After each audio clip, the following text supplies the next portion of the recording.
श्री शिवाय नमस्तुभ्यम। 4 अप्रैल को दशा माता का दशा माता व्रत किया जाएगा। कई भक्तजन इस व्रत को करते हैं, कई क्षेत्रों में व्रत नहीं भी किया जाता है। तब भी चने की दाल का उपाय आपके दुर्भाग्य को दूर कर सदा सर्वदा सौभाग्य में वृद्धि करने वाला होगा। कब, कैसे, किस स्वरूप में करें, वीडियो के अंत तक बने रहिए और जरूर से सुनिएगा। दशा माता जो कि घर परिवार में सौभाग्य देती हैं, नवग्रहों की दशा सुधारती हैं और परिवार में रोग, संकट, कष्ट, पीड़ा का नाश करती हैं, जो कि माँ भगवती, माँ पार्वती, माँ शीतला के ही एक स्वरूप के रूप में जानी जाती है। आपके यहाँ नहीं भी होता है व्रत तो भी इन सरल उपायों को कर आप श्रीहरि विष्णु दशा माता की विशेष कृपा अपने घर परिवार पर प्राप्त कर सकते हैं। कैसे करें, ध्यान से सुनिए। सबसे पहले कमेंट्स में आप गुरुजी प्रदीप मिश्रा जी के उत्तम स्वास्थ्य के लिए किसी भी सरल से मंत्र का जाप, चाहे तो श्री शिवाय नमस्तुभ्यम कहें, चाहे तो आप जय माता दी का स्मरण करें, जरूर से कीजिएगा। चैनल पर नए हैं तो लाइक, शेयर, सब्सक्राइब करना न भूलें। दशा माता व्रत कैसे करना है, शुभ मुहूर्त मैंने अपने दूसरे चैनल पर वीडियो के माध्यम से बताया गया है, उस वीडियो को भी देखकर अपना जीवन सार्थक करें। अब बढ़ते हैं उपाय की तरफ। जैसे कि गुरु ग्रह से संबंध रखता है और इस व्रत में पीपल पूजा ही की जाती है। पीपल पूजा की जाती है, पीपल वृक्ष की जड़ में बैठकर दशा माता के व्रत की कथा सुनी जाती है और साथ ही जो है नल दमयंती की कथा सुनी जाती है और वहीं पर डोरा पहना जाता है और विशेष पूजा नियम किया जाता है। तो आप जानते होंगे सभी चीज़ें अपने आप में श्रीहरि विष्णु और माता रानी से ही संबंध रखती हैं। तो आप सभी को क्या करना है, चने की दाल लेनी है।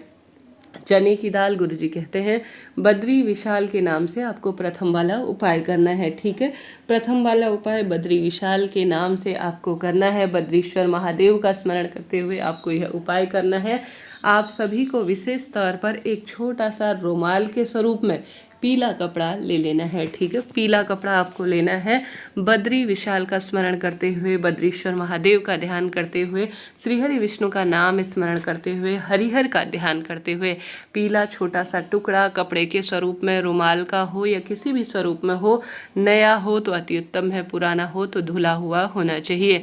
अब आपको अपने घर के मंदिर में सबसे पहले जो है श्रीहरि विष्णु की प्रतिमा फोटो के आगे उस छोटे से पीले कपड़े को बद्री विशाल का ध्यान करते हुए रख देना है। गोल बत्ती का घी का दीपक लगाएं। तत्पश्चात आप सभी उसमें 2 तुलसी के पत्ते डालिएगा। ठीक है, 2 तुलसी के पत्ते रखने हैं और आप सभी को 1 मुट्ठी चने की दाल रखनी है। ठीक है, चने की दाल रख दी आपने, पीला कपड़ा बिछा लिया, उसके ऊपर तुलसी के पत्ते रख लिए। तत्पश्चात आप सभी को आवश्यक रूप से 1 रुपये का एक सिक्का रखना है, जो कि माँ लक्ष्मी के स्वरूप के रूप में जाना जाता है। अब यह चीज़ें आप सभी जो है विशेष तौर पर श्री हरि विष्णु के समक्ष रखें। श्री शिवाय नमस्तुभ्यम महामंत्र का जाप करते हुए, विशेष तौर पर बद्री विशाल का ध्यान करते हुए पूर्ण रूप से जो है इस पर रोली, चंदन, मोली, अक्षत इत्यादि समर्पित करें। धूप दीप नैवेद्य समर्पित करें, वस्त्र रूपी कलावा भी समर्पित करें। तत्पश्चात इसे जो है मौली की मदद से पूर्ण रूप से बांध लेने के बाद थोड़ी देर मंदिर में इसे रखे रहें। उसके बाद उठा लें और इसे बांध लेने के बाद आप सभी जो है इसे ले जाकर किसी भी श्रीहरि विष्णु के मंदिर में, ठीक है, किसी भी श्रीहरि विष्णु के मंदिर में बद्री विशाल का स्मरण करते हुए, ध्यान करते हुए आपको उनके चरणों में इस पोटली को अपनी विवाह, संतान, रोग, कर्ज, जो भी परेशानी है वह कहते हुए समर्पित कर आ जाना है। इस दशा माता व्रत के दिन यह उपाय चमत्कार की तरह होगा, आपके कष्ट मिटा देगा, आपके संकट पीड़ा का नाश कर रखेगा। कर देखिएगा, आपके जीवन में इतनी असीम कृपा श्री हरि विष्णु की होगी जैसी इससे पहले नहीं हुई थी। करके देखिएगा, लाभ मिलेगा। बढ़ते हैं दूसरे सरल उपाय की तरफ। जैसा कि आप सभी को इस दिन अगर संभव हो तो पीपल वृक्ष की विशेष परिक्रमा करें। वहां बैठकर जैसा कि दशा माता व्रत में किया जाता है उस नियम को लें। 14 टिक्की कुमकुम की, 14 टिक्की हल्दी की, 14 टिक्की मेहंदी की जो है बिंदी आप सभी को लगानी चाहिए। पीपल वृक्ष की जड़ में नीचे से ऊपर की ओर इसे लगाना चाहिए और पीपल वृक्ष की जड़ में धूप दीप नैवेद्य समर्पित कर जल का लोटा समर्पित कर 108 परिक्रमा या 7 परिक्रमा आपको लगानी चाहिए। इसके बाद आपको जो है बड़े बूढ़ों को प्रणाम कर उनसे आशीर्वाद लेना चाहिए। ऐसा न कर पाने की स्थिति में कम से कम पीपल वृक्ष की जड़ में 1 चुटकी हल्दी डालकर आपको जल जरूर से समर्पित करना चाहिए। साथ के साथ आप सभी दशा माता व्रत में पीपल वृक्ष के साथ साथ जो है कदम वृक्ष अर्थात केले वृक्ष की जड़ में भी एक चुटकी हल्दी डालकर जल चढ़ाएं। तुलसी माता में भी यही कार्य आपको करना चाहिए। इससे दुर्भाग्य दूर होता है और सौभाग्य में निरंतर वृद्धि होती है। साथ के साथ आप सभी को इन्हीं 3 स्थानों पर गोल बत्ती का घी का दीपक भी लगाना चाहिए। उस दीपक के अंदर आप सभी को एक चुटकी हल्दी डालने का प्रयास कर अपने मन की कामना कहकर इन 3 वृक्षों के नीचे, जो कि दशा माता व्रत के दिन और गुरुवार के दिन लगा देगा, उसका दुर्भाग्य सदा सर्वदा के लिए दूर होगा, कष्ट संकट सदा सर्वदा के लिए खत्म होगा और पीड़ा का नाश होगा। करके देखिएगा, लाभ आपको मिलना ही है। गुरुवार का दिन है, सबसे सरल सबसे छोटा सा सरल उपाय जो है कि अपने आप में अद्भुत है। अगर गौ माता आसपास घूमती हुई आपको प्राप्त होती है तो गुरुजी कहते हैं कोई भी अड़चन निरंतर आपको परेशान कर रही है तो घर पर एक रोटी बना लीजिए। रोटी, आटे की रोटी या जिस स्वरूप में रोटी बनाते हैं वह रोटी बना लीजिए।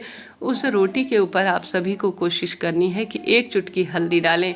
हल्दी एक तरह से औषधि है, एक दवाई है। किसी व्यक्ति को, किसी भी जीव जंतु को आप इसे खिलाते हैं तो वह दवाई आपको लगेगी, ऐसा भाव करना है आपको।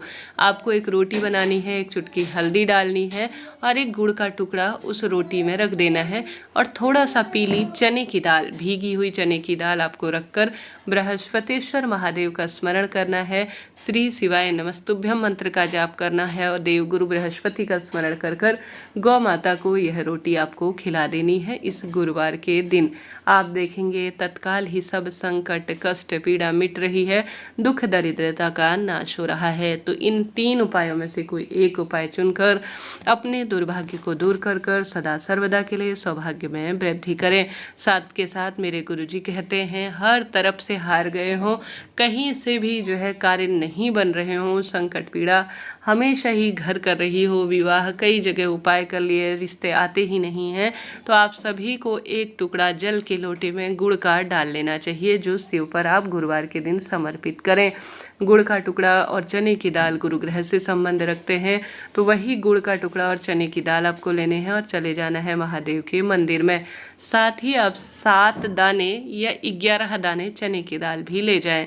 सबसे पहले पूर्व या उत्तर दिशा की ओर बैठ जाएं। बृहस्पतिश्वर महादेव का ध्यान जो है स्मरण कर गुड़ मिश्रित जल शिवलिंग पर समर्पित करें। फिर चने की दाल जो है आप अपने हाथ में लेकर कि हे बृहस्पतिश्वर महादेव, स्वर्ण के समान अर्थात सोने के समान चने की दाल आपके शिवलिंग पर समर्पित कर रही हूँ, ऐसा स्मरण करते हुए धीरे धीरे जो है आप बृहस्पतिश्वर महादेव का स्मरण कर अपनी मनोकामना कहकर शिवलिंग पर समर्पित कर दीजिए। फिर देखिए आपके कैसे संकट छूटते हैं, कष्ट पीड़ा का समाधान होता है। यह दिन साधारण नहीं है, यह दिन है दुर्घटना, रोग, अकाल मृत्यु का भय और सभी तरह की परेशानियों से मुक्ति देने वाला। करके देखिएगा, लाभ होगा। कोई प्रश्न हो पूछ लीजिएगा, आपका अपना चैनल है।